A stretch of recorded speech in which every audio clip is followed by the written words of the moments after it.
How the Camel Got His Hump.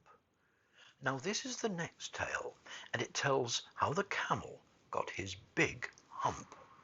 In the beginning of years, when the world was so new and all, and the animals were just beginning to work for man, there was a camel, and he lived in the middle of a howling desert, because he did not want to work, and besides, he was a howler himself.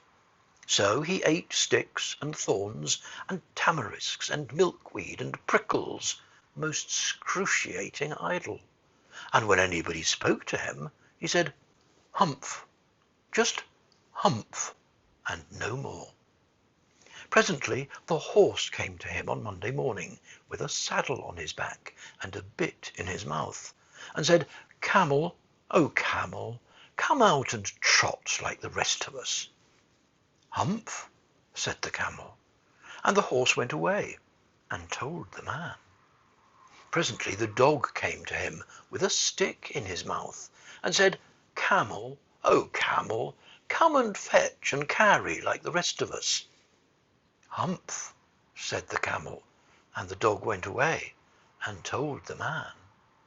Presently the ox came to him with the yoke on his neck, and said, "Camel, oh camel, come and plough like the rest of us." "Humph," said the camel, and the ox went away and told the man. At the end of the day the man called the horse and the dog and the ox together, and said, "Three, oh three, I am very sorry for you, with the world so new and all, but that hump thing in the desert can't work, or he would have been here by now. So I'm going to leave him alone, and you must work double time to make up for it." That made the three very angry, with the world so new and all, and they held a palaver and an indaba and a punchayet and a powwow on the edge of the desert. And the camel came, chewing milkweed, most excruciating idle, and laughed at them. Then he said, "Humph," and went away again. Presently there came along the djinn in charge of all deserts, rolling in a cloud of dust. Djinns always travel that way, because it's magic. And he stopped to palaver and powwow with the three. "Djinn of all deserts," said the horse, "is it right for anyone to be idle, with the world so new and all?" "Certainly not," said the djinn. "Well," said the horse, "there's a thing in the middle of your howling desert, and he's a howler himself, with a long neck and long legs, and he hasn't done a stroke of work since Monday morning. He won't trot." "Whew," said the djinn, whistling. "That's my camel, for all the gold in Arabia. What does he say about it?" "He says, 'Humph,'" said the dog, "and he won't fetch and carry." "Does he say anything else?" "Only 'Humph,' and he won't plough," said the ox. "Very good," said the djinn. "I'll humph him, if you'll kindly wait a minute." The djinn rolled himself up in his dust cloak and took a bearing across the desert, and found the camel most excruciatingly idle, looking at his own reflection in a pool of water.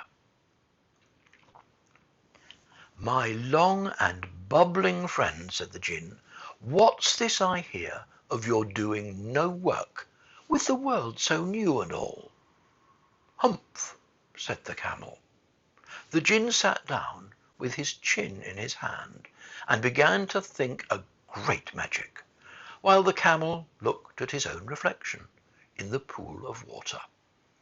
"You've given the three extra work ever since Monday morning, all on account of your excruciating idleness," said the djinn, and he went on thinking magics with his chin in his hand. "Humph," said the camel. "I shouldn't say that again if I were you," said the djinn. "You might say it once too often. Bubbles, I want you to work." And the camel said, "Humph," again. But no sooner had he said it than he saw his back that he was so proud of puffing up and puffing up into a great big lolloping hump. "Do you see that?" said the gin. "That is your very own hump that you've brought upon your very own self by not working. Today is Thursday, and you've done no work since Monday, when the work began. Now you are going to work." "How can I," said the camel, "with this hump on my back?" "That's made a purpose," said the gin, "all because you missed those 3 days. You'll be able to work now for 3 days without eating, because you can live on your hump. And don't you ever say I never did anything for you. Come out of the desert and go to the 3 and behave. Hump yourself." And the camel humped himself, hump and all, and went away to join the 3. And from that day to this, the camel always wears a hump. We call it hump now, not to hurt his feelings. But he's never yet caught up with the 3 days that he missed at the beginning of the world, and he's never yet learned how to behave.